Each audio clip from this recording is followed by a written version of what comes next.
What if I told you that the great cathedrals of Europe were built by ghosts? Don't be so quick to laugh. Today, we're going to prove it using simple mathematics. Our investigation begins in Reims, France. Here stands one of the most incredible structures in the world, the Reims Cathedral. Its majesty staggers the imagination. Stone vaults soar towards the sky, and the facade is adorned with thousands of sculptures, each a masterpiece of art. It is a symphony in stone, frozen in time. The official story tells us that construction of this giant began in 1211, and even more astonishingly, we're told it was erected in just 80 years. Now, let's pause for a moment. Imagine a world without electricity, without trucks and cranes, without computers for architectural calculations. A world where the only power source was horses and the primary tools were a hammer and chisel. In such conditions, could you build a masterpiece like this in just 80 years, or even in 2 centuries? The very question seems absurd. We are asked to believe that the art of construction was perfected from the very beginning, while all other aspects of life remained primitive. But the mystery of Reims Cathedral is not an isolated case. It's merely the tip of the iceberg, the first thread in a web that leads to far stranger and more inconvenient patterns for historians. These colossal structures stand all over the world like silent rebukes to our modern age. We, with our technological progress supposedly 800 years ahead, look at them and cannot understand the most basic thing. How could people living in an era we call the Dark Ages achieve such mathematical precision and engineering perfection? Every stone is fitted with flawless accuracy, every vault calculated to withstand immense pressure for centuries.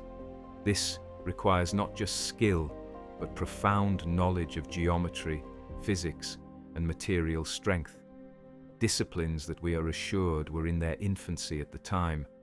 We are told stories of primitive people writing with quills by candlelight, living in cold huts, and fighting with swords. Yet somehow, in a parallel reality, they were erecting buildings whose complexity challenges even modern engineers. And they did all of this in record time, often faster than many modern skyscrapers are built today. Let's move beyond pure admiration and ask some simple practical questions. The construction of such a cathedral is first and foremost a matter of logistics. Millions of tons of stone had to be quarried somewhere. Where were these quarries? How were the stone blocks shaped with such precision without machines?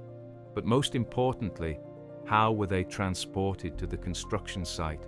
Without a network of railways, without powerful trucks, moving even a single multi-ton block becomes a monumental operation, and hundreds of thousands of them were needed. Historical chronicles are deafeningly silent on these details. There are no records of massive transport routes of the thousands of workers who needed to be fed, clothed, and housed. History asks us to believe that a civilization lacking basic technologies could out of nowhere create logistical chains rivaling modern ones in complexity. This paradox is too great to ignore, and it repeats itself from cathedral to cathedral, from castle to castle all across Europe. History simply throws dates at us, and we are expected to accept them on faith. But what if these dates are just an attempt to fit inexplicable artifacts into a convenient but fabricated timeline?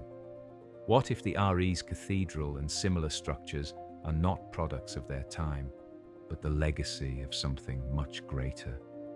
This thought seems incredible at first, but the deeper we delve into the details, the more inconsistencies we find. The official version cracks under the weight of basic logic.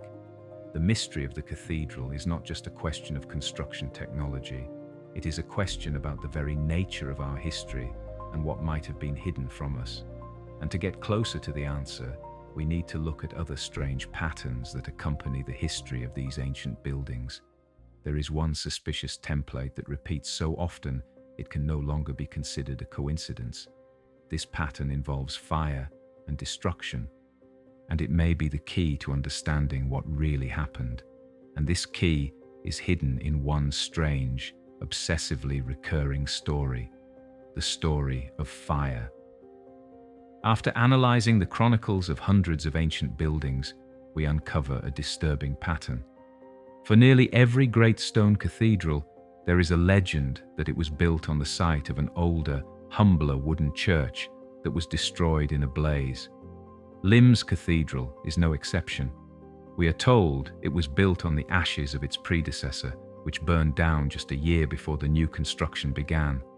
This scenario repeats dozens, if not hundreds of times across Europe. Stone giants that can withstand the ages somehow constantly rise from the ashes. Isn't that a little TA?